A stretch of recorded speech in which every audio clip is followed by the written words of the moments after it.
I didn't really realise that I was a suspect. I'd had nothing to do with any of it. It was just the fact that, I'm not an idiot. I know how it looked. It owed me tens of thousands of dollars. I'd cleaned up the murder site. I'd witnessed the main guy who chopped the guy up, moving out bags of body parts and all. It looked friggin' bad, right?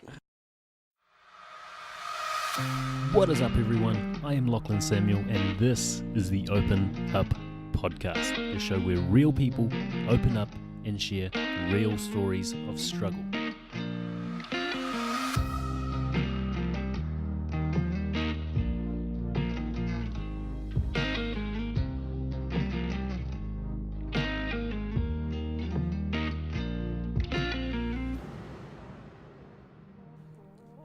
What's up, fam? I hope you enjoy this episode with Troy Coward. He's amazing, and I know you're going to love his stories. I know you're going to resonate. We talk about growing up in an abusive household. We talk about the uncertainty of Troy bouncing around from home to foster homes, and actually having to experience someone trying to take their life in that foster home. We talk about suicide and the impact that it's had on his life. And then we talk about being caught up in a murder case. Now, obviously, he's an actor, so he could put himself in that position, but he literally finds himself in a position where he's the number one suspect in a murder case. So this is something you're really going to want to listen to. And I think the message that he gives us, or the lesson that he teaches us from everything that he's been through, is super powerful. So if you like this episode, please let me know. Please give us feedback. Head on to iTunes and give us that 5-star review. Let us know what you think. But for now, let's get into the episode. Good to go? All good, mate. All good. Welcome back, everyone, to the Open Up Podcast and to episode 39 with my beautiful man, Troy Coward. How are you, mate? What an intro. That smile, man. That smile. Like I said before we started recording, I'll get you to describe yourself and what it is that you do. Yeah, like candlelit dinners, walks on the beach. I'm basically generally doing acting side of things, just feature films and adverts, and run my own roofing business as well. So. Oh, nice. Yeah. Didn't know that. Yeah, there'll be a fair few things that you didn't know in this interview, mate. I think we're just going to jump straight into your story. It's going to be a little bit of a different format to the usual for any of our listeners who are used to going through the struggle, then the recovery, then the lesson. We're pretty much going to go through your life's journey because you've been through so much. And then I'm just going to jump in, interject, and find out whatever I want to know, and then we can cover any lessons afterwards. Yeah, awesome. Cool. Sounds good. Let's go, man. So I don't know, I guess my story, everyone has a story of their life, for me, sort of got brought up travelling a fair bit. I went to about 12 different primary schools with mum and dad and my 3 brothers, and we basically I wouldn't say it's a dysfunctional family. I guess most families have got their trials and tribulations. In what way? Well, I guess, three boys, it's a bit different to having 3 girls, Okay. I remember, we have our differences. Dad used to just set up the couches in the corner as a bit of a boxing ring and put, I haven't told this story in years, but he used to put the pillows, like the cushion pillows, to our fists, and then duct tape them up, and it would sort out our differences. So that's cool, man. Yeah. So I guess it's a bit of his background. He was a professional boxer, and so he taught me stuff growing up and all that sort of stuff. So later on in life, I ended up venturing off into that sort of an arena. But we went to a bunch of different schools and all that sort of stuff. And we ended up settling in at Armidale High School. Nice. Starting to hold it against me, right? We settled there, and for me, it was sort of the first time in my primary years, I guess, that I could settle down and meet friends and not leave friends after 6 months or a year, because we travelled so much to different schools. Yeah. yeah. So Did that you was find nice. it hard fitting in because you were traveling so much and moving so much? Look, I think no, not really. I sort of I like to think I'm a bit of a funny bugger sometimes, but I don't know. I sort of use humour and whatnot to sort of break down the uncomfortable barriers and whatever, and make friends. And I think that was sort of an attribute that helped me on later on in life as well. Yeah. Sort of becoming comfortable in the uncomfortable, and it was definitely uncomfortable. Nice. Yeah, moving to different schools and meeting different people. So, um, yeah, sort of keeps your mind open to communicate, and yeah, it was good. So back to Armadale High School. Yeah. What do you want to know about Armadale? Oh, not much. Everyone already knows. Yeah, yeah. Jeez, Armadale was a look. It was an interesting time. There's always punch-ons and all that sort of stuff. It's sort of anyone in WA sort of knows Armadale's a bit of the Bronx, I guess, especially 20 odd years ago. But but all in all, I mean, look, I've got some close friends that I'm still good mates with, high school mates from Armadale, um, that are still really good friends with me, today, which is always nice. Yeah, Yeah. cool. Moving on from there. Yeah, well, look, I did. I was busy in high school. I did a lot of acting, and that was sort of where I fell in love with the craft. Cool. Yeah, I had a teacher, Jodie Fricker, who we basically did a few productions, and when I was in year 8 I got asked to do a year 12 production as a DJ. It's called DJ TC Hits from the Lips, so my initials TC. So I was like the MC for the evening, and I introduced all the acts coming on for the year 12's end of year wrap up and all that. Yeah. So it was a bit of a ballsy thing when I think back, Yeah. 12 years old. This is a question purely because I want to know. Yeah. Like, I think they did a study in America, and the top fear was public speaking. So, did you ever have a fear of that at all? Or did you I have still to have a overcome fear that? of that. Really? Yeah, look, I hosted an event on the weekend, and I haven't, it's called the Soulful Awards with Kelly Sayers, but it was about all different entrepreneurial type people and foundations and people living for something bigger than themselves. Yeah. Which I think is a real key thing that we all try and do at some point in our lives. It's a completely different, rewarding give back. But yeah, we did that, and then we sort of got the rundown script of what's to happen, very close to starting. Half an hour before or whatnot. Wow. So I was co-hosting it with another lady, Michelle, and so we're trying to work it all out. But it was definitely nerve-wracking. I'm not going to lie. I think once you sort of break the ice, it's it's like meeting someone for the first time and having a hug. It sort of breaks the ice a little bit.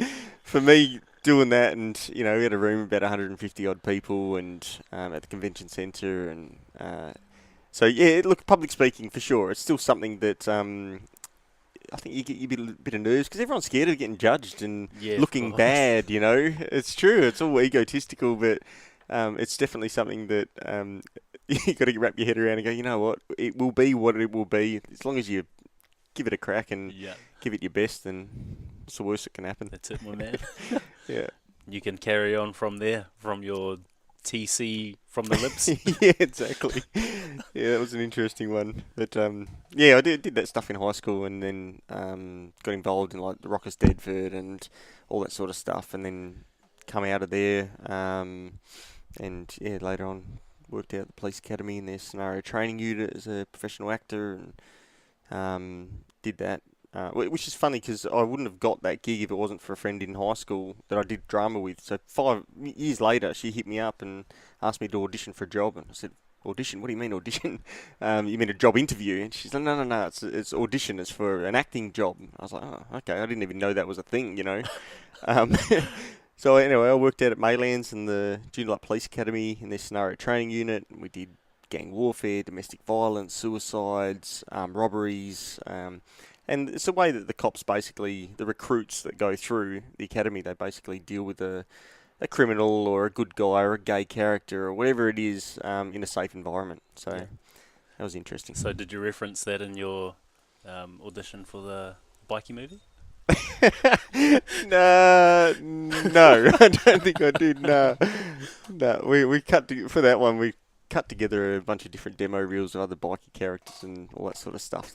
So that got sent off, and within the hour I got hit up by the agent in Sydney. So we ended up auditioning and all that sort of stuff. Nice. And what's Bit that? of fun. We did. I've done a few of them, but the 1% bikie film that was out with Matt Nable and Ryan Core from Wolf Creek. Just got back from the premiere over in Melbourne. Nice. Melbourne International Film Festival, and but yeah, you can see me for a blink. Like it's funny. Like I spent 5 days on set, and I was filming Clever Man over in Sydney, and Hidden Light feature film.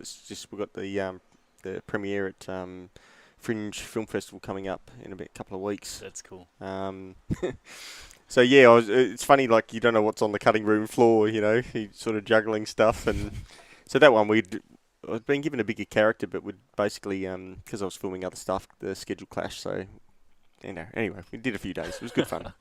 Okay, I think we're going to get a little bit serious now and go back to when you're 15 years old, where you sort of first encounter your real traumatic experience, I guess. Did you want to walk us through that? Yeah. So I guess. So fifth. Well, I guess my sort of upbringing, we did move around a fair bit. So I guess it was a bit of a journey.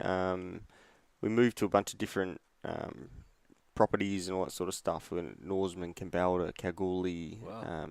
My old man was in the mining sector Okay. and was a heavy duty plant mechanic and a crane driver and all that sort of stuff. So.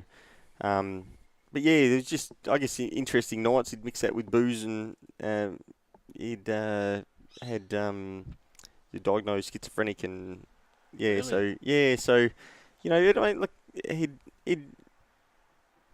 was a hard-working man, and I don't want to, seem like I'm bagging him out, but we sort of didn't really get along too good. I don't really remember a great deal of sort of good times, unfortunately, but Okay. I guess when you're that age as well, you think you know it all, and Yeah. 14, 15, but yeah, we'd sort of he'd mix the prescription meds with alcohol, and he'd sort of do his own thing, and just a few interesting nights there. So Okay. yeah. How did that impact? Like looking back now, obviously hindsight's 2020, but do you have an understanding of how it would have impacted you as a kid and like growing from a kid to a man? I think it made me grow up pretty quick. Okay. So I guess seeing things and just I guess those sorts of evenings. I thought that was sort of the norm, which Yeah. is it's you're in your family, so that's must be what every other family's like, So for me, it was sort of putting on my big boy boots and growing up a lot quicker than I think sort of maybe most kids. I don't know. Yeah. Yeah. Okay. And do you want to walk us through a story from there? Oh, mate, how long you got? No, I don't, mate, this heat's. Just pretty much. There's So numerous times where Dad bloody chasing Mum around the house with a knife or bounced tyres off her head and really? fractured her nose, eye sockets, poured petrol on the ground, flicking a lighter, and locked me and my cousin in the room and poured petrol and all that sort of stuff. So that was sort of the breaking point where Jeez. I was like, oh, I got to get out of here, and that was at about 14. I was out of home Really? and moved in with a mate of mine, and then sort of bounced around. Mum tried leaving a few times, quite a few times in when we were up in Norseman. And so she'd be, 1, 2 o'clock in the morning. She'd load us kids in the back of the car, and we'd bug it off, and then stayed at a couple of different safe houses, all that sort of stuff. Yeah. Down in Esperance, and then same sort of stuff happened, and then Dad sort of went off the deep end, and then got transferred down to Greylands and in Perth, and What's that? it's like a psych ward. Oh, okay. Yeah. So but I guess parents they do with what they can with what they know, and when people are in love, I guess it can cloud the mind, and they're on their own journey. Mum and Dad were on their own journey trying to raise 4 kids and financially and all that sort of stuff. I can't imagine how. Like, my mum's an absolute champion of a lady. Like, she's always laughing, always smiling. Life of the party. And the trials and tribulations she's gone through is just tenfold on what I've gone through. But it's a big testament. She's always taught me growing up, it's not what happens to you in life, it's how you deal with it. That's cool. Yeah, so that's always been the real blueprint and backbone of the driver in me, and I guess sort of who I am as a person. It's one thing that some negative stuff can go on in your life. Yep. But it's try not to dwell in that and use that negative and turn it into a positive in some way. That's cool. Yeah. It's awesome. Let's keep going from there, my man. Yeah. So I guess my they came back to Perth and then I'd sort of that stuff had gone on at the house, and I'd moved out and moved in with a family and another friend's family, and then lived out on a dairy farm in Oakford for a while, milking cows, and that was definitely an experience, with a mate of mine, Aaron. His family would get up at 4:30 or some bloody ridiculous hour and go and milk cows before school. That sounds amazing. Yeah, what an experience. But did that, and then they ended up organising like a counsellor or whatever, and organised a foster care place for me out in Burragoon. Wow. So I lived out. I ended up moving. I haven't thought about this for a long time, but yeah, I was always into my sports, so I'd basically it was like champion boy for all the different schools and stuff I went to up to about year 10, into schools, all that sort of stuff, which I think was always good to occupy the mind. I think it's important that kids especially have got little goals and drivers that can keep you off social media, I guess, this day and age. I don't know. But yeah, anyway, I ended up going out to Burragoon, and I went to the Chris Mayne wearing camp for kids. So it was like a week away with the kids and everything. You get taught all different different drills and skills and all that sort of stuff. Yeah. And I remember my mum was meant to pick me up and take me to the foster care, and I remember I had a phone call from her, and Dad had belted her up and fractured her eye sockets, and wow. I think it was her eye sockets or her nose, but she could barely talk, and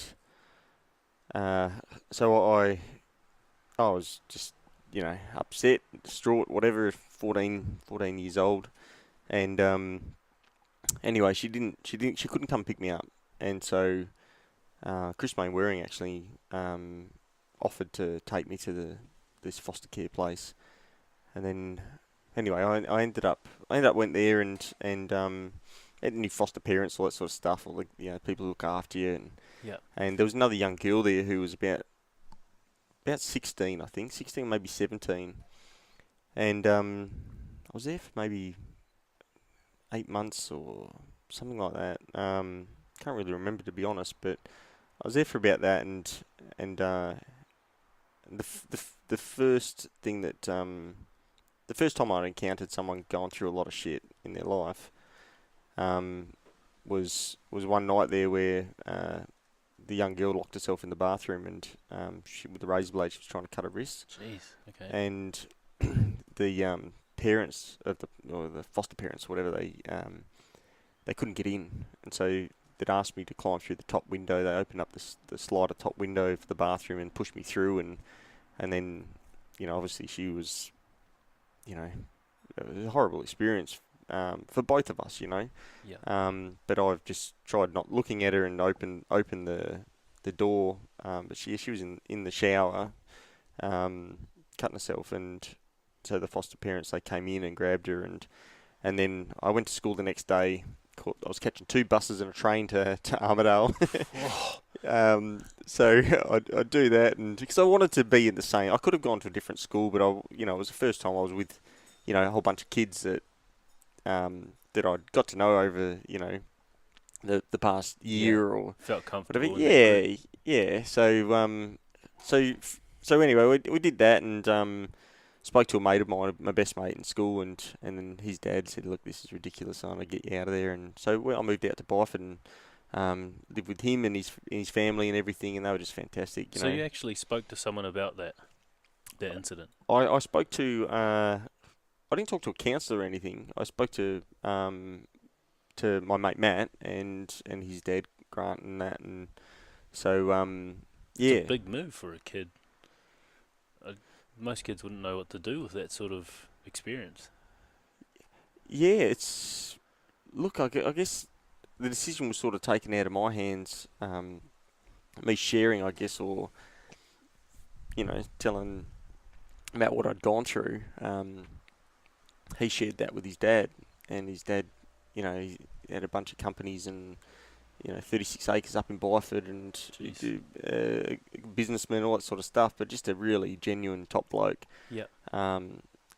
And so he ended up, I think he came and picked me up, and anyway, yeah, we basically went up there, and he's like, "Look, you can stay here with our family, and part of our family," and so It's cool. yeah, he's just I spoke to him yesterday. I'm still really good mates with him. He's champion, absolute life save. I wouldn't know where I would have ended up if it wasn't for that family, for sure. Yeah. Was that maybe the first time that you'd felt safe in like a family environment? Yeah. Look, I guess you have your good and your bad with family. I mean, you can't choose your family. Sometimes you're punching on or you're arguing or whatever. But you generally, I think people we tend to take out our crap on people that we love the most. Yeah. So maybe that was that whole environment. Just a lot of love, but we're just taking out our shit. I don't know. But yeah, I mean, look, it definitely was. I lived with. They had a little family. Him and his partner. She'd had a couple of kids, and then Matt was there, and so me and Matt were just hanging out all the time, and yeah, it was a good environment. Yeah. Cool. Yeah. And I guess should we fast forward to your father? Yeah.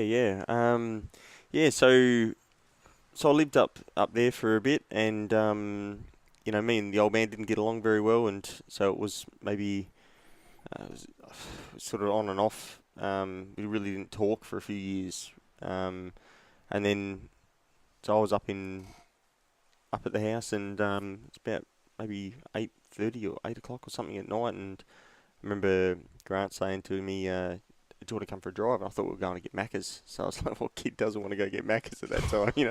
So I got in the car, and his partner came with us, and I was just sitting in the back seat by myself, and then, but it was just something in the air, and I didn't know what it really was. I said, "Oh, where are we going?" He said, "Oh, I was just going to go for a drive," and I thought we were going to get McDonald's, and I said, "Where? Yeah, but where? Where exactly are we going?" And then I just saw them looking at each other, and it was like just an awkward look, like, Yeah. and he goes, "Oh, we've got to go down to your mum's place, and your dad's passed away."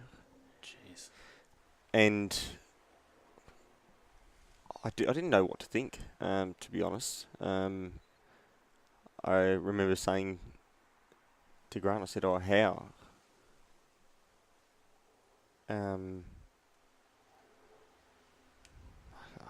I don't think he, just thinking about it now, I don't think he, he did tell me. He said he's taken his own life, and so I didn't even know what that was, Yeah. you know. I didn't know that was a thing that, people check out. Um, I guess it shows now, many years later, just how stigmatized it was there at that time. Um, so yeah, he'd taken his own life, and so I just remember crying, and Bonnie, Grant's partner, got in the back seat and give us a hug, and we drove down there, and everyone, and mum, family, friends, everything was down at the house, and everyone was pretty hysterical, and so I had time out, and when I was living at home, we had this big cubby house, and I'd climb up the cubby house and then climb up onto the roof and look at the stars, whatever, and so I heard Grant coming out going, "Troy, where are you, Troy?" So he ended up climbing up this bloody cubby house, sat on the roof with us, and we just had a chat. It's funny, I've never told anyone that, but That's a nice moment, like amongst the chaos. yeah, yeah, um, yeah. It was just sort of, I think in life we go through these trials and tribulations, and I think we need to take a time out sometimes and reassess, and I think in the darkest times of our life, that's really where our growth is, Yeah. and we don't see it. We like foggy glasses, or we don't see it until, we were saying before, until years later, or you realise what your purpose was, or why we go through those crappy times, and Yeah, it's yeah, hard while you're in it because you think it's going to last forever, that feeling. yeah. And this is the thing. Like I couldn't understand why Dad did it until many years later. I went through some stuff with the whole East Rottnest murder case, and Yeah. we can get into that later. But then that made me think, like, bloody hell, like, I don't think people genuinely want to take their own life, and I think they're just hating where they're at that time. They feel like there is no way out. They're just in that negative headspace, and the circumstances, they're living the effect of life instead of creating your own life. Yeah. You're sort of at the effect of it all, and it just weighs on you. So I think Conor McGregor had said something like, "It's easy to be positive when positive things are going on in your life, but it's very hard to be positive when negative things are going on," which is very true. So true. Mm. It's so true, man. And most people that do attempt, I agree. I don't think they actually want to leave themselves. They either want to do it because they feel it's better for the people around them, Mm. or they're doing it to ease the pain. 100%. You're spot on. It's a bit crazy. I remember so after all this had gone on, I went out to we had to go and clean up the where Dad was living, because Mum and Dad are split, and Yep. so he's living in North Perth, and so we'd actually gone out there, and we had to get his belongings, and it's a I can't swear on. Yeah.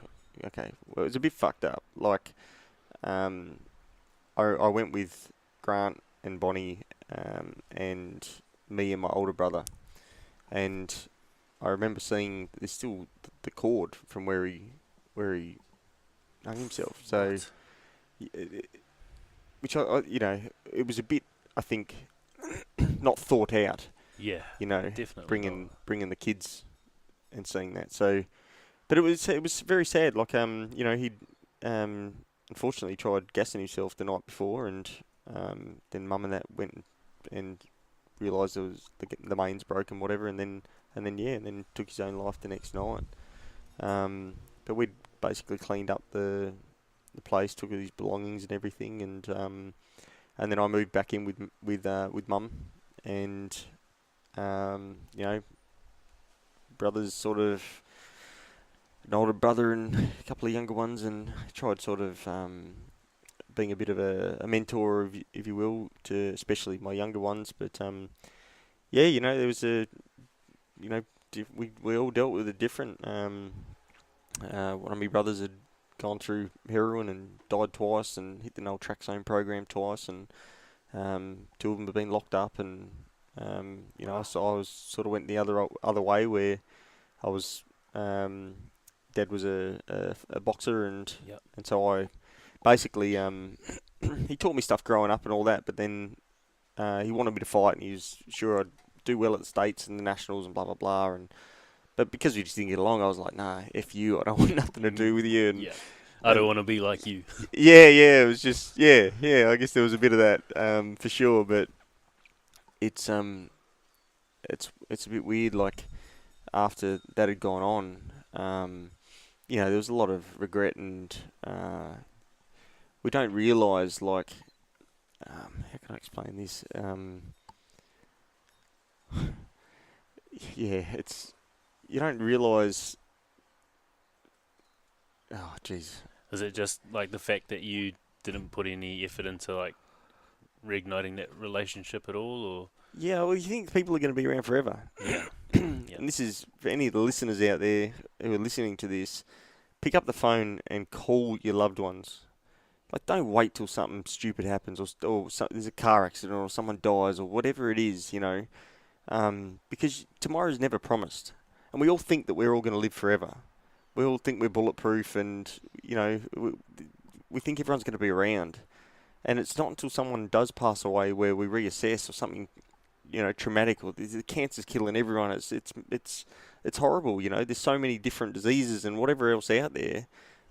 We all think that everyone's going to be around for ages, and they're not. Like, death and taxes. It's coming. Like, Yeah. pick up the phone and just reconnect with people, and squash the BS in life. If there's crap that you're not talking to people because of miscommunication. I mean, well, divorces are 60% at the moment because of just miscommunication. We're all taught different things, and geology and whatever else in history in school, but we don't get taught how to frigging communicate to people. Yeah. And I would put my hand up. I was a shit communicator for years. Ask my ex-girlfriend. I was terrible. But I guess until you go through these things in life, then it makes you reassess and go, okay, well, try and find the truth in something negative that someone says about you, and not react to it. Exactly. And really look into that, and look inwards. Do some self-discovery, and okay, well, yeah, that was a shit thing she said or he said, but where's the truth in that? What's their point of view on me? Looking from them, looking on in me, and then reassess that and try, and that's where your growth is, I think. That's awesome. Yeah. And so with that, with your father's passing, and like obviously having that regret, looking back now, how do you see that impacting you in that period of your life? Yeah. Did you ever go through depression or anything like that? No, I didn't go through that stuff then. Like, it was, for me, to be honest, I didn't, because I guess we weren't too close. That didn't, it obviously affected me, bothered me.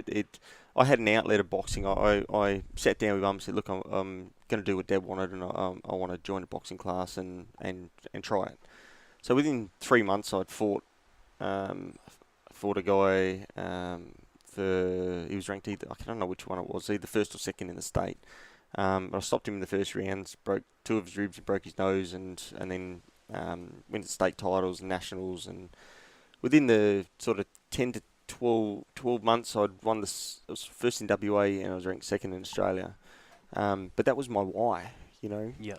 and it's amazing. A lot of people, fight their whole lives and don't get the accolades, but it's what's driving you, I think. What's the why that's pushing you to go over and beyond what your opponent is, or... So it was more than just ego. At that point, it was more than just wanting to achieve for the vanity. Yeah, 100%, mate. Yeah, I think it was just really, in some weird way, it was like proving that, I guess, what he saw in me back then, because of his experience in life, whatever, that I could amount to what he had expected. So I was doing that for that, and then I got involved. I was coaching boxing and all that sort of stuff for about 6 years, different, young kids and adults, and got my coach certificate, all that sort of stuff. Yeah. But yeah, I mean, this is years ago. Went to the Nationals, same year as Danny Green did. Jeez. He'd won absolute top bloke, that bloke. But yeah, he'd won the best fighter at the Australian titles and won gold and all that sort of stuff. And his career's just been amazing for him. So obviously quite resilient and have a bit of perseverance, because you have to achieve anything within boxing or Muay Thai, kickboxing, anything like that, because it's a struggle and it's a grind. Mm. Did that help you through any of those tough periods at all? Massively, mate. Yeah, I mean that was the big thing for me. That was my outlet. So I was running 14 k's a day. I was training. I'd go and do boxercise for an hour, and then do boxing for an hour and a half. Jeez. So yeah, putting yourself through the ringer. Yeah, but that was my outlet. Yeah. So I think when you've got traumatic crap going on in your life, you've got to have self-love, self-care. That's a big thing. It's because otherwise, your stagnant mind is like a devil's playground. You stew on stuff. We try and work it out, figure it out, and keep ourselves alive, and it's that fight or flight thing, you know. So I think it's a very big importance in life when we're going through crap to reassess and focus and have an outlet and do something that you love, and it's where you can check out of, the habitual habit patterns in life of this negative talk or that little monkey chatter in your brain that just doesn't shut up when you're trying to sleep. So yeah, for me it was great. That was my outlet. And of course, like the physical benefits of releasing the endorphins, the happy hormones, 100%. all that sort of stuff. Yeah. Learning how to focus. I mean, running 14 Ks, you just learn how to focus on the footsteps, on the breathing, all that sort of shit, and you just get to zone out at some points. It's like running meditation. It is so true. So true. It's running meditation. I love it. It's so true. You're just trying to catch your own breath in the next step, you know. Yeah, that was definitely a very positive. And it is that endorphins. You're doing something you hate going to training. You're like, you know what I mean? Like because you're about to get caned, but or get humbled with a punch in the face. But it's definitely afterwards. You never walk out of that gym going, "Oh, I wish it didn't come," or you feel good about yourself. Yeah. Yeah, and that's where I feel people start to fall into that depression or those low states, because like boxing and life, every day we have those little check-off lists. So you go to a boxing class, you're like, God damn it, I know I'm going to get punished, I'm going to get put through the ringer, and then as soon as you've done it, you've ticked that off the checklist and you feel good about yourself. And when people aren't doing that throughout their life, there's nothing to feel good about, so you do languish in those like depressive like states. Yeah. And you, by going to boxing every day, doing those runs, going to boxercise and the classes, like you gave yourself something to achieve every day, which is massively important, especially when you're going through something as traumatic as what you've been through. Yeah, I think it's definitely that. It's just having little goals, you know. Except yours wasn't little, Jesus. Well, I don't know. I think sometimes the bigger the challenge, the better you perform in life. I don't know. But yeah, I think it's like I'm just sitting here looking at my little French bulldog, and but it's like dogs. If they're not set to, you can't, run amok, and they're fed at a certain time, or they're looked after and maintained, then they're good dogs. Yeah, he's a champion of a dog, but dogs that aren't, and they're just left to do what they want. They dig holes, they get out of the, break out of the house or or whatever, and they piss and shit everywhere. And it's. But if you have structure in your life, as humans, then we tend to perform better, I think. That's a good analogy for the mind. Yeah. The mind is like a dog. My mind is like that, I think, sometimes. Stop Pretty it. simple. Yeah. I guess if you could give the listeners one big lesson or takeaway that you've taken away from that period of your life, going through the foster care and through what you've been through with your father and that incident at the foster home, what would it be? Look, I think just a big believer that it's not what happens to you in life. It's really, truthfully, how you deal with it. That's cool. Yeah. So how have you taken what you learnt throughout that period and use it to propel you on? Yeah, I mean, I think it's definitely using something negative in. I mean, we all have either had a heart broken, or we've all, had businesses and lost money, or, we've all gone through our own different trials and tribulations. We've all had mum and dad and, upbringings, and some are better than others. 100%. I think it's one of those things. I guess it's just trying to use whatever's negative in our life.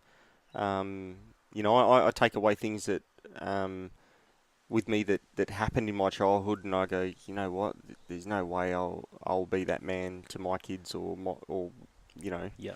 Um, but sometimes you need reality checks in life, um, and that is the times where you got to reassess and go, okay, well, this hasn't worked. Okay, why hasn't it worked? It might be a broken relationship or broken down business or whatever it is, and reassess that. Some of the most successful minds in the world are really just people who've gone through that and lost millions, and they've gone, okay, well, I've just spent 10 years or 5 years or whatever it is, and I've lost 100,000 or 5 million or whatever it is, and reassessing and understanding what went wrong, because we've all got our lessons, and it's only through our failures. You've got to be, I think, and I got stuck on this for years, afraid to fail, not wanting to fail, looking good, Yeah. egotistical thing, and I think especially in my 20s, like I'd gone through, I bought a place, renovated, got some equity, did it again, got up to like 7 properties and just buying and renovating it. But I worked my backside off, I got involved in promotional work and was working 3 jobs, managing a nightclub and like bar and all that sort of stuff. And so I worked hard, but going through that, it's all just little life lessons. Yeah. And I think a big part of taking those failures and learning from them is accepting your responsibility and your role that you played in it. Because if you don't, then you can't actually learn and grow. Yeah. What was is there, like, obviously we've spoken about all the stuff that happened with your father and you not being, or you butting heads with him, and the stuff with your mum. Was there a positive that come from your time with him at all? Look, yeah, I'd say yeah, definitely. I mean, I'm pretty proud as to who I am today. Yeah. Who I am to others, what I give to the world, my contributions to.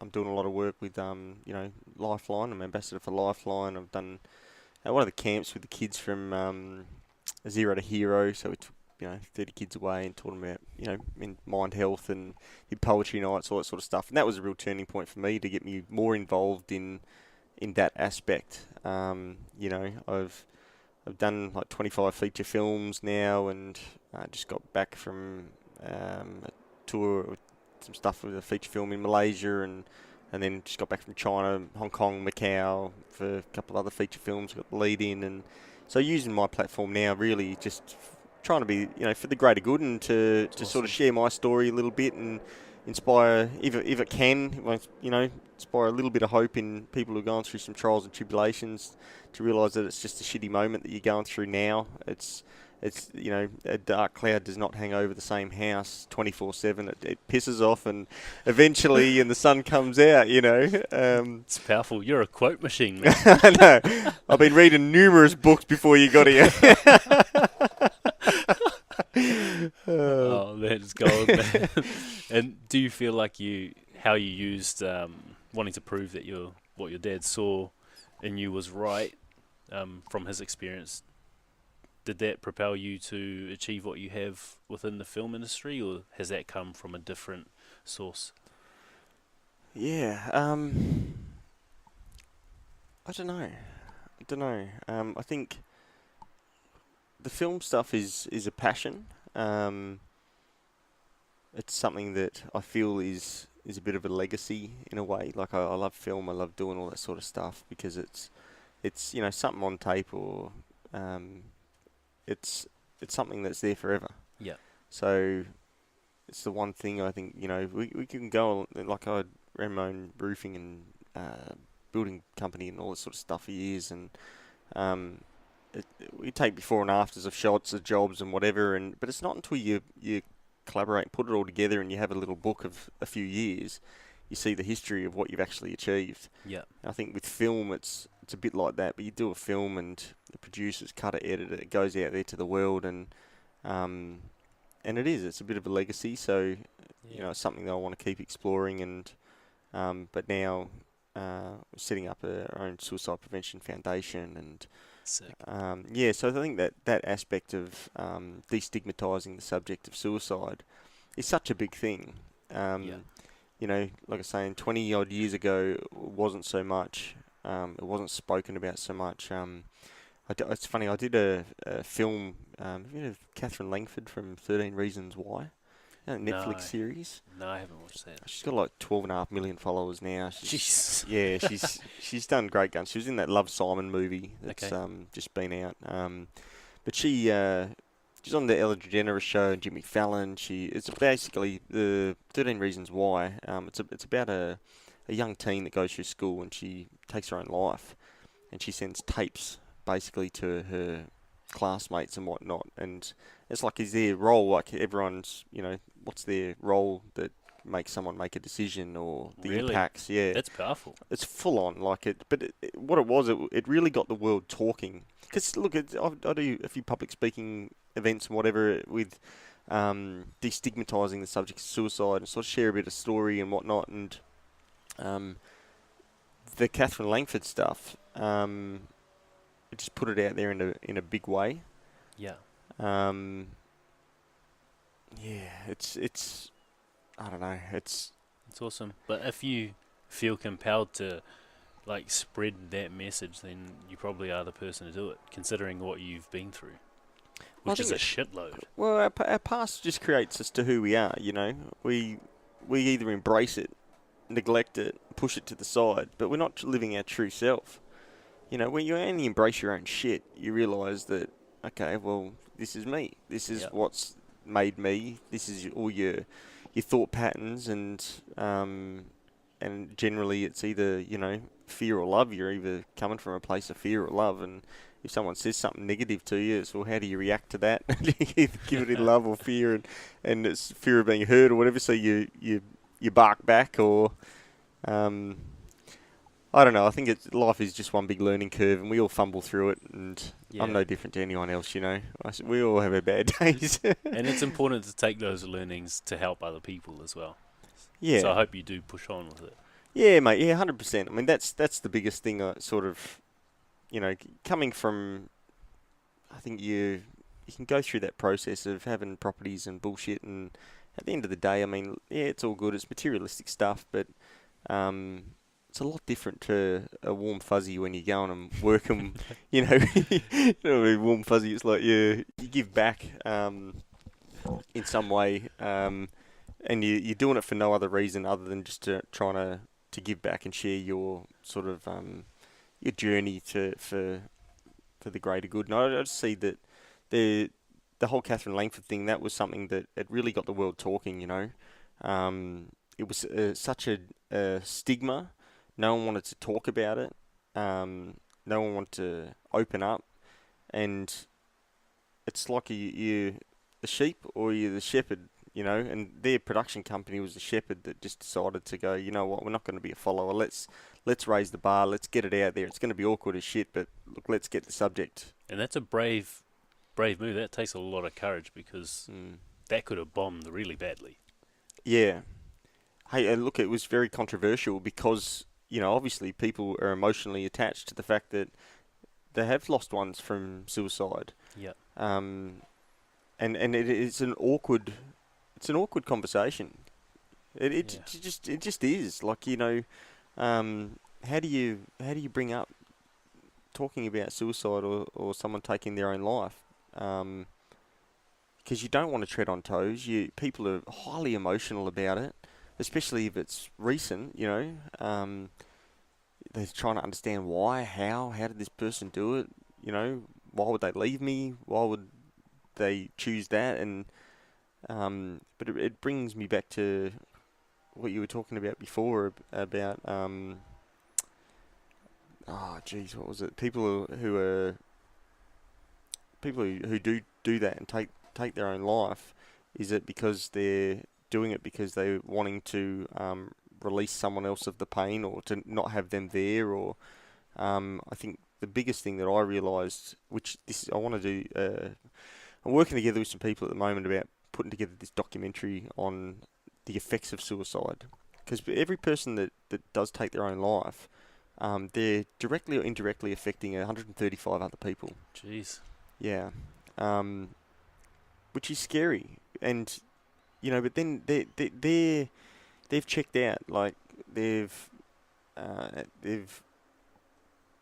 checked out. Yeah, they've released the pressure on themselves. Yeah, but just added fuel to the fire for everyone else. but yeah, I feel like it definitely handballs it, because then, and this is how when you get present to being able to have a conversation, and that's all it is. It's just a conversation about suicide and what people are going through.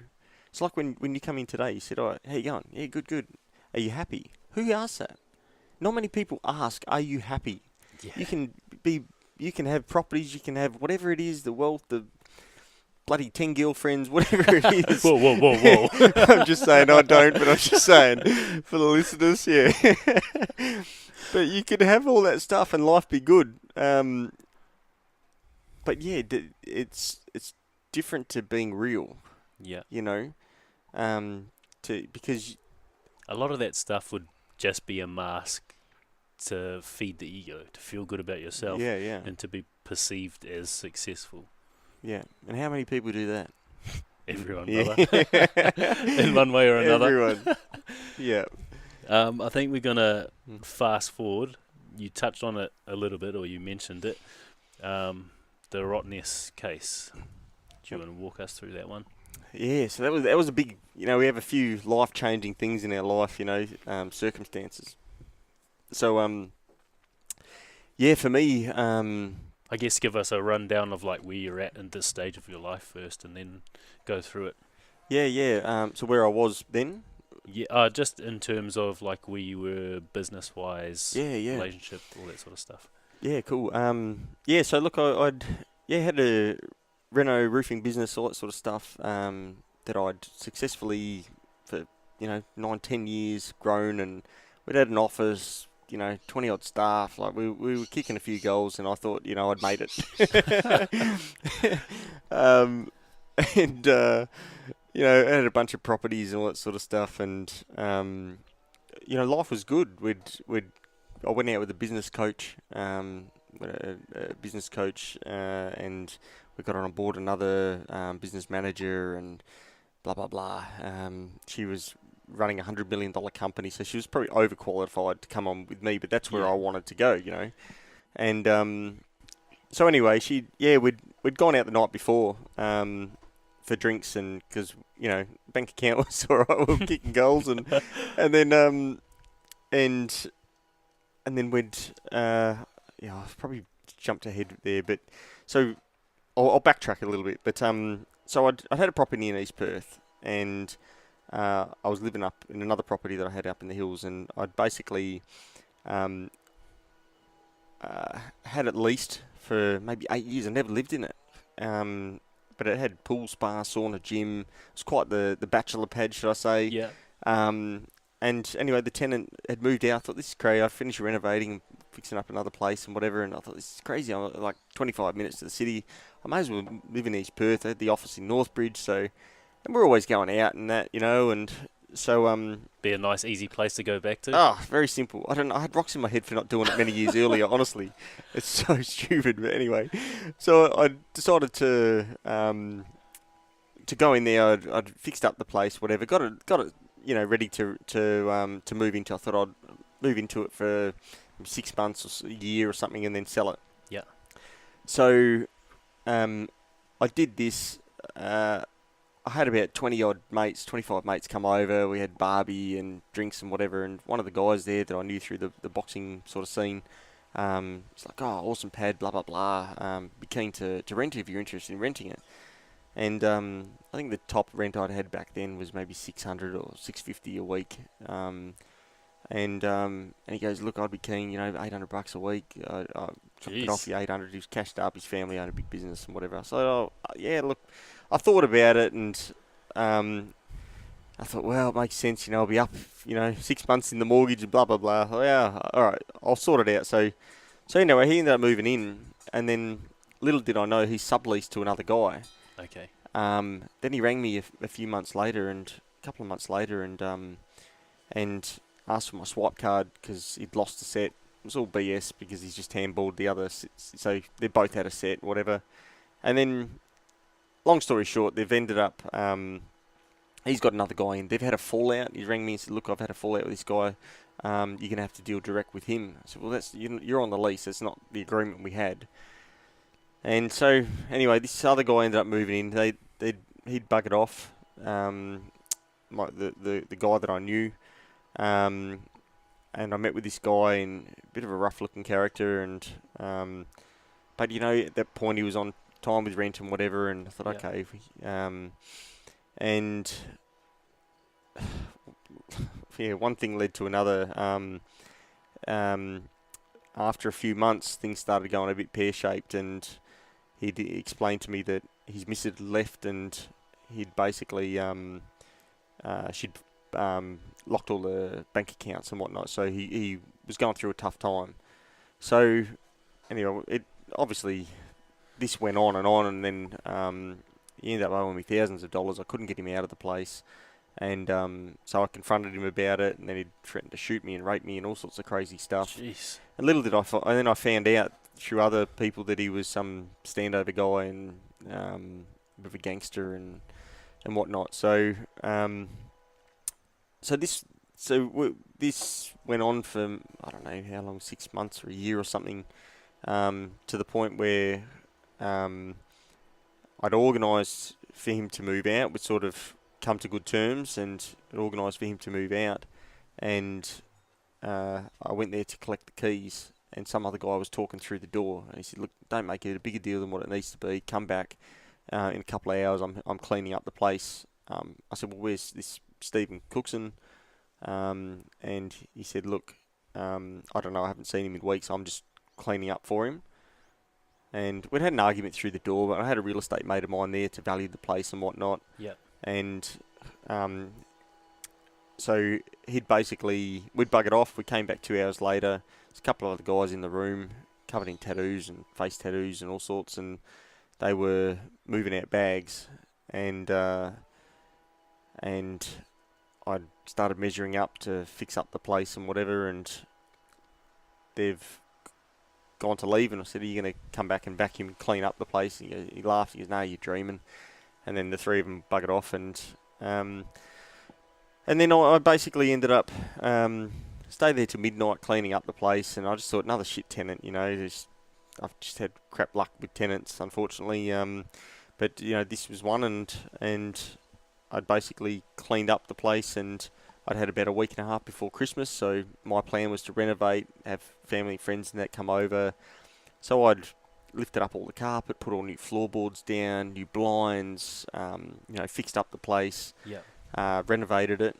And then it was about a week and a half after that, I hear on the news his head's found at Rottnest, and by an 11-year-old girl or a 7-year-old girl or something. Jeez. Yeah. Holy moly.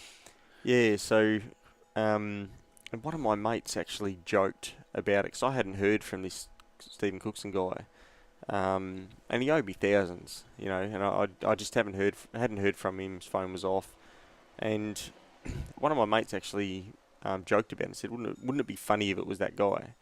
And mates have got like a weird sense of humour. Yeah. Where I was like, shut the fuck up. Like, no, it wouldn't be weird. Yeah, it was just an awkward conversation. Anyway, I brushed it off, and then 2 weeks later, I had 9 cops knock on the door, and it was because this guy had gone missing, and I thought it was like a candid camera thing. I was waiting for a camera to come out, and it was all a big joke, but they'd come in and give me these foot slippers to put on, and I was allowed to grab my wallet and my keys, and that was it. And they confiscated my place for about 10 weeks. And that night, I was heading to my brother's place, sort of place to crash, whatever. And then my mate who joked about it rang me and said, "Oh, mate, you wouldn't believe this, but that guy, it was your tenant." And I was like, what? What are you? I said, you're kidding me. I said, what are you talking about? And he goes, look, it's all on the news. He goes, look, come past my place. I've recorded it for you. So I went past, watched this thing, and sure enough, it was this Rottnest murder case. This guy's head was found at Rottnest, and it was my tenant. Wow. So that day, had an video interview, all that sort of stuff, and I know they've got like their own process of elimination, and so then fast forward a few weeks, I didn't know what to think, because it's pretty. It's a scary, like, predicament to be in. Yeah, it was pretty horrific. I mean, I didn't know that. I didn't know that he'd been murdered in the place. So it wasn't until the end of the 10 weeks that I found out. The cops basically called me to the apartment. The place was completely destroyed, completely covered in black lead-based ink and carcinogenics and luminol and crystal violet, all this black stuff throughout the whole place. So they did all the fingerprinting and all that sort of stuff. So as it turned out, I'd gone there and got the keys off this guy that day, and that was the guy that chopped him up and murdered him. He'd shot him twice in the head on the couch while he slept, and then cleaned up the murder site and everything. And then I've gone in and done bloody renovation, and so I've cleaned up the murder site without not knowing. Looks really bad. Dodgy as hell, But I genuinely, hand on heart, thought I was being set up. So for a long time there, it stressed me the fuck out. Like Far out. Yeah. Can't even imagine the stress you had to go through. Yeah, I had no idea. There was no signs of that. Like I was in the place for a few weeks and we'd cleaned up. There was no blood or any of that stuff. But when I went back in and got the keys, well, they walked me through. There was a bullet hole in the porcelain tile and other things, and there was blood splatter on the ceiling, and but I had not a white ceiling. I had like a silver crisscross effect ceiling, so it's not something that you really noticed. But yeah, I mean, I could go on about it, but basically, the place had been completely destroyed. So I said, look, how can I live here? They tried to give me the keys back. I said, mate, how can I live here? Look, the place is absolutely destroyed. I don't have, another, 50 grand or whatever renovating again. And so they said, look, we apologise. Look, we're going to go through and we're going to get a forensic cleaner to come through, and it'll be as good as new, So we'll give you a call when that's done. A week and a half later, they rang me. I came back. It was still in the same sort of condition. They got the cleaner to come back for a second time to do a clean. I went back there. There was just black ink throughout all the carpets, the bamboo flooring, the kitchen cupboards. It sucked in all the black ink and it just destroyed everything. The whole wall, everything had to be repainted. Blinds were pulled from the ceilings, plumbing pulled out. It was just destroyed. So they'd basically, I'd then gone through that whole process, and I was sleeping at the floor at my office in Northbridge for near on a year, and Les Moody, I'd had my other property up there. Everything was stripped out of there. The cops went up there and took the fridge, bed, washing machine, dryer, couch, everything. Took everything from East Perth. At 8 pages of stuff taken from East Perth. And today, 5.5 years later, I still haven't had a cent compensation. Jesus, man, that is a lot. Yeah, that is a lot to lose. Well, in the process, I'd sort of gone through. The business was doing well and all that, but then a few months after this, the company ended up getting shut down. So due to just the stress of it all, just this stress of it. We'd had a bunch of staff, all that sort of stuff, and and contracts and whatever, but I had all the media ringing me, channels 7, 10, 9, Howard Sattler Radio, just everyone. So was it known at this point that you were a suspect? No, well, it was known the fact that I was the owner of the property. Okay. And they all wanted interviews on, my thoughts on, what was going on and what had transpired, all that sort of stuff. But I I didn't want my name mixed up in the paper, as Of course. especially because I've done 25 feature films and all. I just want it completely separate. I didn't want my name in the paper for the fact that someone's been charged with Murdered, chopping yeah. up a body. I just didn't want that stuff coming up. I want nothing to do with it. I had nothing to do with it. So, yeah, basically the company had been shut down, and so yeah, I sold another property I'd had in Gosnells, trying to recoup some money, and then Les Murdy property was then stripped with everything. East Perth was destroyed. So the property there's dropped a few $100,000. It's ridiculous. It's an absolute crazy story, but it's just crazy for the fact that the government haven't pulled their finger out, and sort of they've got an ex gratia payment, which is generally set up for circumstances like this. There was another case in Badgingarra where a guy, Hayley Dodd, I don't know if it's been in the news a fair bit. Young girl, they thought that she was buried under the floorboards, and so the cops went through and they did. I get they got a job to do, but they lifted up all the flooring and all the concrete footing, everything. It was destroyed this guy's place. Had $500,000 worth of damage, and it took him ages. He ended up getting some compensation for it, but it wasn't enough to re-renovate. The thing is, the longer things go on, it's the ripple effect. The situation happens, but then it's that roll-on effect of if you ever get behind, it's very hard to get back in front. Yeah. So, but it was a big turning point in my life. And you got to look at the negative crap that we go through, and okay, what lessons have we got to learn from it? So how long did that period last for? Where you're sort of dealing with this case and you're this number one suspect? Yeah, look, I didn't realise that. I didn't really realise that I was a suspect. I'd had nothing to do with any of it. It was just the fact that, I'm not an idiot. I know how it looked. It owed me tens of thousands of dollars. I'd cleaned up the murder site. I'd witnessed the main guy who chopped the guy up, moving out bags of body parts and all that. Like, it looked friggin' bad, right? Yep.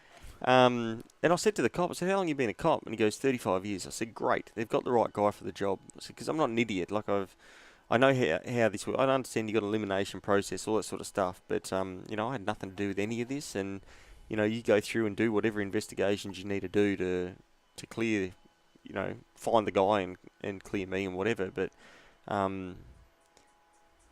yeah, it was just a crazy time, Yeah, and how did that affect you mentally throughout that period? Obviously, like you lost the business, you were sleeping at the business, and then you lost it. Yeah. Lost a lot of money with the houses as well. Yeah. How did that impact you mentally? Yeah, it definitely did my head in. Yeah. It was the toughest thing that I've gone through, and I could never understand why my old man went through what he went through, and until you really dive into his past and his demons, all that sort of stuff. But yeah, it definitely rocked me. I mean, I'd smashing bloody temazepams and all sorts of stuff to try and just get some sleep. Yeah.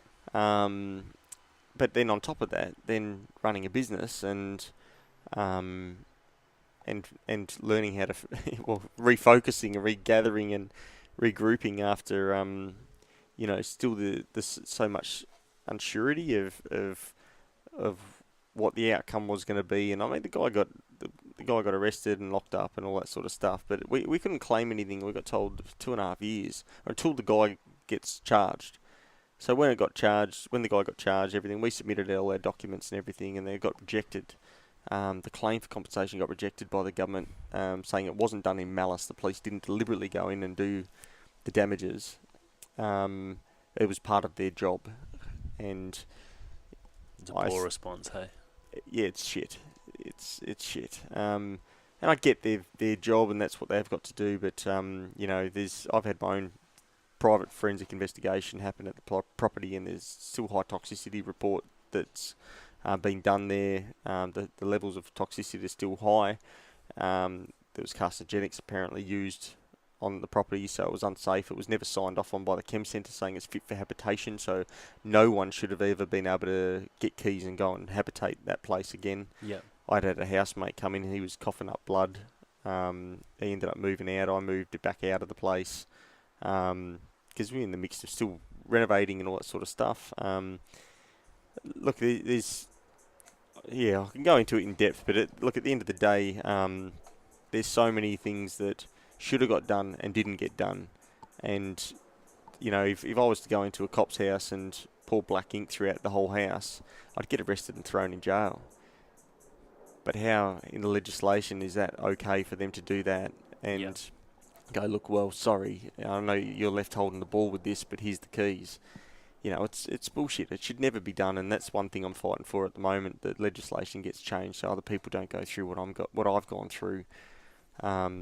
Because there's a lot of cases out there where similar things, maybe not so gruesome or whatnot, but there's definitely cases where people have gone through. There's been murders and people are shit sometimes in life and things happen, but this isn't something that I'd wish upon my worst enemy.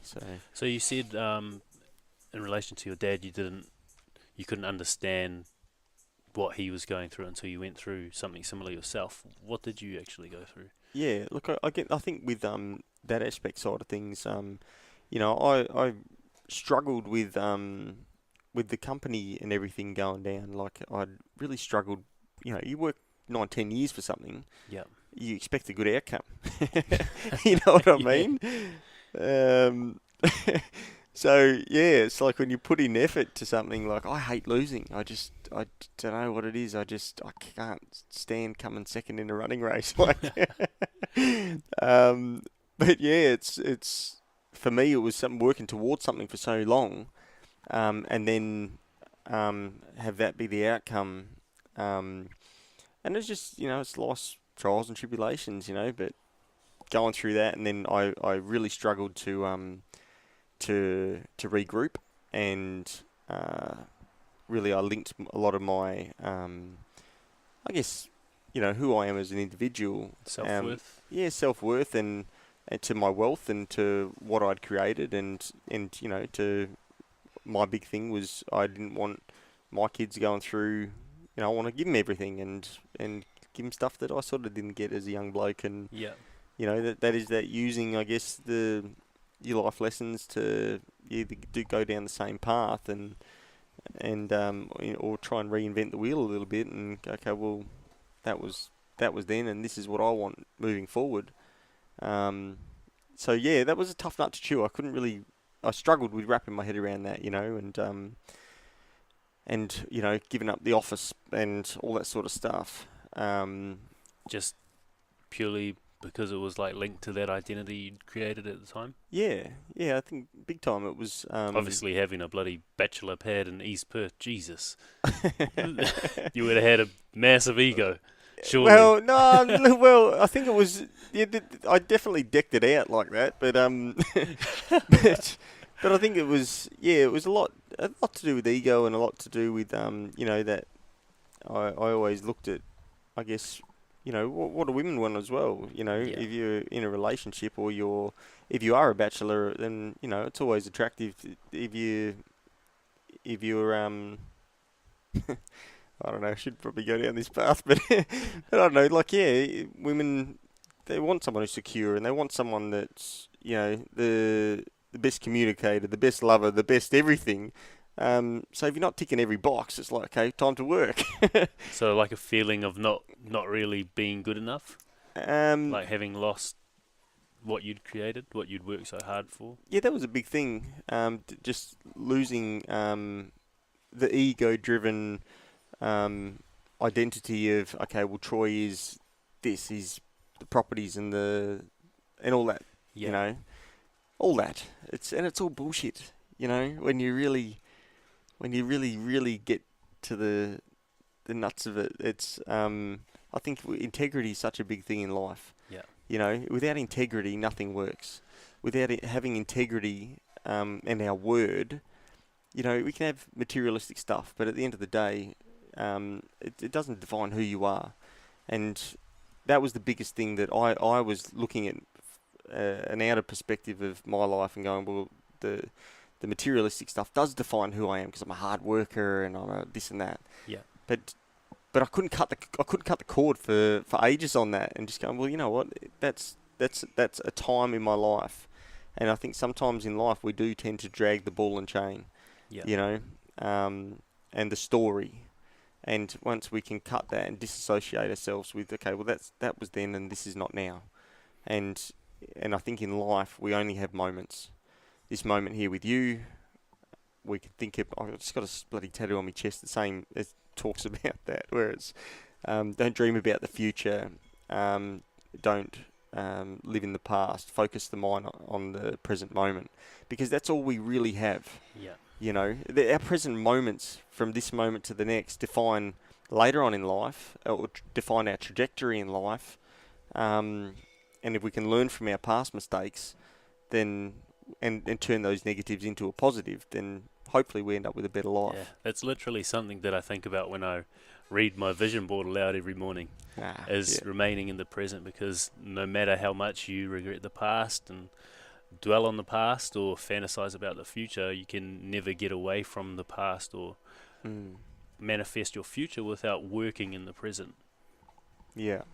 Yeah, that's so true. Yeah. It's powerful, man. Yeah. But I guess we don't really look inwards too much. Yeah. You know, like until you have an experience like you had, where you're forced to. Oh, look! I there was the time there where I was just like, I felt shit every day, like, you know, not sleeping, and that's such a big thing. You know, and eating right, eating healthy. You know, I went through this whole different journey of I sort of health and wellness stuff. You know, I got onto this product called Juice Plus, and it's just 26 serves of fruit, veg, and berries, all organic. So since I was 15, I got migraines. I'd whenever I boxed, trained, or basketball, whatever it was, I'd end up with blurred vision and a migraine 80% of the time. Jeez. I'd had CAT scans, MRIs, seen neurosurgeons. No one could figure out what it was. And then I got on this product, and it stopped with my headaches and migraines. So, you know, I'll be on that for the rest of my life. But I noticed it was the only thing. I seen naturopaths, everything. It was the only thing that worked. So I started venturing off into, you know, fresh juices and, you know, cleansing the body, and I had all my microbiome tested. Nice. I did bioresonance therapy. Mate, I was doing everything. I spent thousands on all that sort of stuff, but I did all my microbiome testing in my stomach, and it showed that so you have serotonin and melatonin. You know, melatonin is a sleeping. Yep. And the serotonin is like sort of your happy drug. So mine was reversed. So nighttime I was awake, daytime I was sleepy. So you feel like shit throughout the day because you're tired, and then nighttime you're wide awake. So for me it was getting sleeping pattern back on track, and which is really like the past year I've been focusing a lot more on that, and eating properly and healthily and all that sort of stuff, because you eat shit food, you do feel crap. You know? Of course. But it just tastes so good, doesn't it? But I think there's so much. I'm a bit of a conspiracy theorist, but there's so much, you know, pesticides and crap that's sprayed on our foods, and you know, the cancer's such a big word, and well, I got a friend of mine. He's got Hodgkin's lymphoma, I think. Oh yeah. Yeah, cancer of his lymph nodes, I think, if that's the right one. But he's got that from pesticides, and that's from spraying the pesticides on his crops, and the bag leaking on his back every time he sprayed it. So that's what he's got it from. So I'm slowly becoming more aware of eating more organic food that hasn't been touched by pesticides. Hey, it's such a big thing. It's the new asbestos. Yeah. Like I watch. I'm big on YouTube. Watch a lot of stuff and docos and everything. And there was a guy that only yesterday I was watching this. So this guy has sued Monsanto. Yeah. The pesticide, big, you know, massive company, and he just won I think it was 189 million. Yeah, it was something stupid. It was like ridiculously a big sum. Yeah. Yeah, it's so scary, but because we live in a fast-paced world, and it's all, everyone wants it now, and so drive-through Maccas and drive-through places, and there's so many preservatives. You know, it's I think it's the masses trying to feed. It's the 1%ers in the world that are controlling everything, and it's the feeding the masses, and it's people culling, and I don't know. I'm a bit of a conspiracy theorist on it all, but it's freaking scary. I've had 3 people the past 5 weeks that have been, 6 weeks that have been diagnosed with cancer. Jeez. Yeah, I mean, look, I don't know enough about it, and it's, I don't want to talk out of tune because I know it affects a lot of people out there. But yeah, it's definitely, I don't know, I'm trying to eat more organic, and I just think we are what we eat as well. Exactly. And because there's so many different preservatives and crap that's in this food and pesticides that are sprayed on it and everything, to make sure that we end up with, the farmers end up with more crops, so they make more money and all that. Why? I don't understand, why is it that eating organic costs more? Like, shouldn't that cost less? Like, I don't know. Like, shouldn't that be what? It should, man. But it's not the way. It's so freaking backwards, I tell you. So Anyway. what? I guess getting back to Yeah, we got off track here. Sorry, people. pesticides. Yeah. Hashtag. I guess I think we're probably gonna wrap up the stories there. And I'll ask you a few questions. Be a bit respectful of your time, my man. Oh, that's cool. I guess looking back, would you take the same lessons from that whole period with that East Perth murder case, and like taking something that seems horrible and horrific at the time and using it as a lesson to grow and prosper? Yeah, I think I would have probably reassessed and moved on quicker. Okay.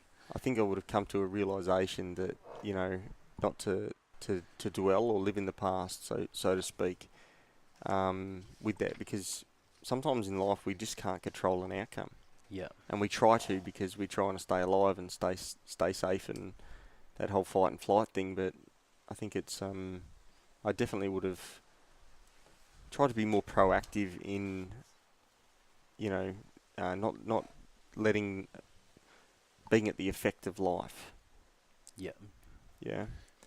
It's just reassessing where I was at quicker and being productive. But again, it's hard when you're caught up in the negativity of circumstance. It's very hard to just cut it and go, okay, well, look, that was then, let's move on. And especially when your identity's tied to losing that stuff as well. Yeah. It's hard to surrender to the fact that you might lose what you perceive as making you valuable or worthy. Yeah.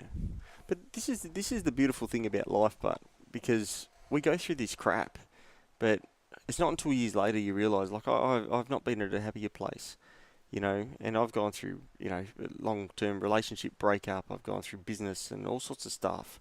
But these are all the things that, in the headspace where you're at, then you can't understand why. You can't understand, like, why you think the whole why me or why are we going through it or whatever. But yeah.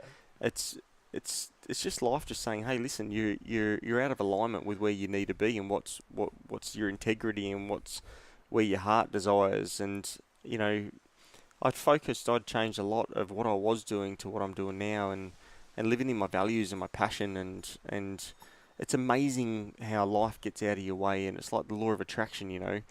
The thoughts become things, and the more that you focus on it, it grows. And that was such a big thing that became really present to me. When you focus 100% of your energy on one thing, doors start to open, and you start to get offers or jobs or feature films or whatever it is. Yeah. And you start connecting with people who are aligned with you and your values. So as well. true.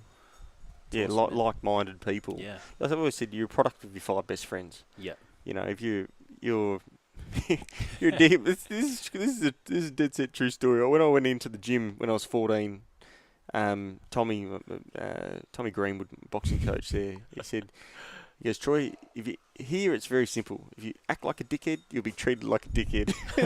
And he goes, if you give people respect, you'll get that in return. And that stayed with me my whole life. That is awesome, man. So he's a straight shooter. That is so good. People need to be taught that more often, man. Yeah. It's a valuable lesson. Yeah, I think so. Yeah. I guess you touched on your quality of life. You said you're probably the happiest you've been. Yeah. What have you added to your life or removed from it to improve the quality of it? See, sometimes you got to cull, and with toxic people in your life. Fuck, man. Literally. 39 episodes. It's every episode so far. That's the first thing. Oh, That's good, man. yeah, I think it's true. It's like sometimes you got to reassess, and if people are draining your energy, they're energy suckers, then it's time that you say, look, it's thanks for the journey, but it ends, and because it's hard to keep growing. What's that saying? It's hard to fly like an eagle when you're surrounded by seagulls or something. You're a quote I don't machine, know, man. something like that, isn't it? Where are you getting these Something- from? I don't know. I bloody read a lot. Something like that, anyway. But surrounded by ducks, or I don't know. I think ducks would be Is better. it? Yeah. But I don't know. I think it's important in life that we reassess, and if there is people that sort of hold you back, you need to be around the people that are lifting you up and Yeah. giving you some inspiration. You know. Cool. So you did the Cal. Was there anything you added to your life to improve the quality of it? Apart from adding those people Yeah. in? Look, I've got back into. I did a lot of the Landmark Forum courses. Cool. Done about For anyone who doesn't know, what is that? Yeah, look it up. It's Landmark Forum. It's just, I think it was rated the second best course to do in the world. Yeah. And it basically it talks about, integrity and so it might sound a bit crazy unless you do the course, but and bear in mind I've done this curriculum twice, so I'm not a bright man, but I can lift everything. I've got a memory like a sift. I've gone through this course once since 2001, I think it was, and then so we did Landmark Forum, the advanced course, self-expression, leadership, access to power, power to create, all these different courses, and it really just gets you in alignment with your thoughts become things and that whole law of attraction thing. Yeah. But it talks about the Landmark Forum it strips you back to nothing. So you can create everything from nothing, but you've got to be at a space of nothing. So you've got no other outside influences and all that sort of stuff. So if you've got a blank canvas, you can create some amazing stuff. So yeah, the big thing there is integrity. Without integrity, nothing works. So being a man of your word or a woman of your word. And that's something Leon spoke on with his time at Landmark as well. Yeah, look, Leon Ruri from Hucker for Life, yeah, he's a champion, that bloke. I'll tell you what I really think of him when we're off air. he'll listen to this, no doubt. No, he's an awesome guy. I mean, he is a man that is his words are his actions, and Yeah. integrity is a big thing for Leon. I'm just doing a year-long course with Leon for Landmark, which is a leadership, leadership seminar course. Basically, I was in. It's another story, but I was in Melbourne, up in the snows. Second time I've been to the snows. He rang me up. He's in Melbourne. He goes, mate. He goes, who you are as a man. I want to make a stand for you doing more films in Hollywood and blah blah blah. And it was that friggin' inspiring. I was in tears. Jeez. I had tears come up. And he goes, "Oh, look, mate, we're one short of our course. One of the ladies couldn't come, so we to have our quota, we need for someone else to join. And because you're in Melbourne, I'm committed to seeing you be a success in life and blah blah blah." And I was moved, touched, and inspired that he got up at 2:00 in the morning, drove 5 hours up to where I was in the snow. So I was up there with another friend, family, and friends. And I had a plan on going out on the slopes the next day. Anyway, that bastard rings me up and he's like, "Oh, look, I want you to be involved in this, and it's a Landmark, and this is what we're doing, blah, blah, blah." I was like, "You know what? Let's do it." So he drove up 5 hours, picked me up. We drove, was it 5 hours? 3 hours. So anyway, we drove back, whatever it was, 3 hours. It was maybe 6 hours or something total. So 9 o'clock in the morning, 9 o'clock in the morning, we go into this room full of friggin' 300 people or something. And by the end of it, we ended up on stage, and we were committed to each other in us being the best version of ourselves. And we had a standing ovation of 300 odd people. And it was just, it's amazing when someone stands for you in life, the inspiration that can come from that. That's cool, man. You know, yeah. So he's a good bloke, that bloke. Okay, so what are you most grateful for right now? I think just life. Life. That's cool. Yeah, I think choosing life is a big thing, Yeah. and living in the moment, and Yeah. and just creating and then recreating. That's a powerful message, especially if you're looking to stand against suicide, Yeah, or how people talk about it, at least, is choosing life. yeah, That's a massive message. It's important too. yeah, yeah. I agree. So on your mission, do you have an understanding of what your mission or purpose is in life at the moment? I think I think it always changes, but I think Yeah. definitely where I'm at now, I'm probably the clearest I've been in many years. Um, what I want and what I want to give back. Cool. And what's that? Um, what I want is one to be continuing on the path of doing feature films and stuff. We've got a few big productions happening in China. Got the lead for, and just keep pushing the envelope on that. And we're now helping co-produce. So Nice. yeah, so we've got the producer of Red Dog involved. We've got young Rudy Youngblood. I met about a year and a half ago over in Vegas. So he's the lead actor from the Apocalypto film with Mel Gibson. We've got Nathan Jones, a big fellow, about 7 foot tall, from the movie Troy, when Brad Pitt stabs him in the neck. He's involved, and some other big names, which is great. So pushing that is one element. I'm writing a book, an autobiography. I've got a feature film, another feature film that I've got 50% shares in. We're looking at getting that done, and also doing a documentary, the effects of suicide, because I think it's something that Leon says. Suicide doesn't discriminate against no matter what race you are. Everyone has their trials and tribulations. Doesn't matter if you're Indian, African, Australian, Aboriginal, Maori. It doesn't matter. We all have our good days and our bad days. So I think a powerful message that I want to really try and put out there to the world is that it's you going through your trials and tribulations. It's just that moment, it's these moments in time, and if you can try and cut ties with the negative impacts of what's going on, and being being at the effect of negative, the effect of life, of negative things that are going on, and try and steer yourself in another avenue, I think that's it's a big one. Yeah. Turning yourself from the victim to the hero in the movie of your life. Pretty much what you have to do in those situations. Yeah, you said that very well. Yeah, it's very, very true.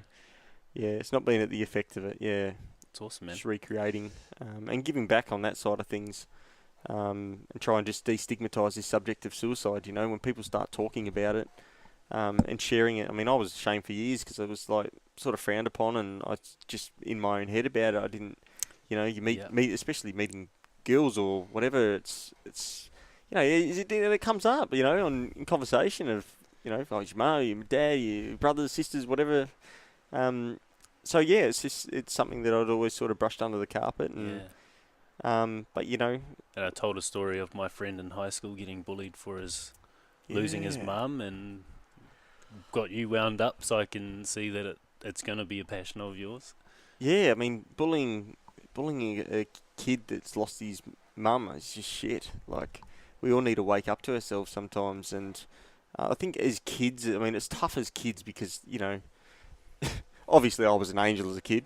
I wasn't, for the listeners, but, this is what happens as young kids. We're still trying to find our own way. Yeah. The whole popularity thing comes in when you're in your teens, and it's, girls and all the rest of the stuff, and so we're all just fumbling through life and trying to... We all don't make the right decisions and the right choices in the way that we communicate, but it's, I guess, acknowledging that, or again, I think they should add something into the curriculum of conversation and communication in schools. Absolutely. Yeah, the landmark, I think, is a big one for that. It talks about life being empty and meaningless.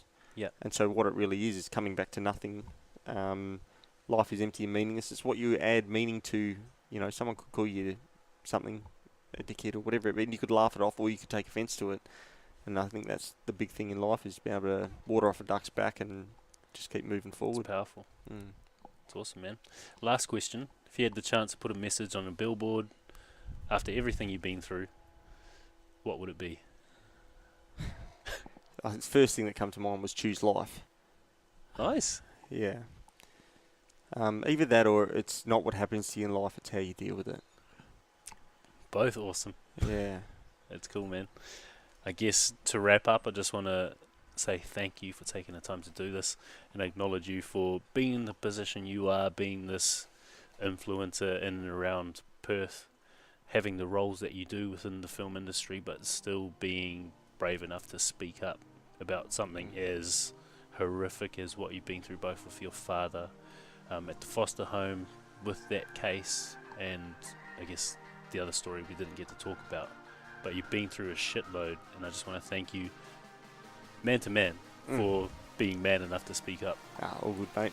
Thanks for having me, man. It's been a pleasure. I know we got there in the end. Yep. We've been playing phone tag for months. We We've have. travelling too much. And look, I'm more than happy. And, thanks for reaching out. It's great. Thank you, brother. See you, mate.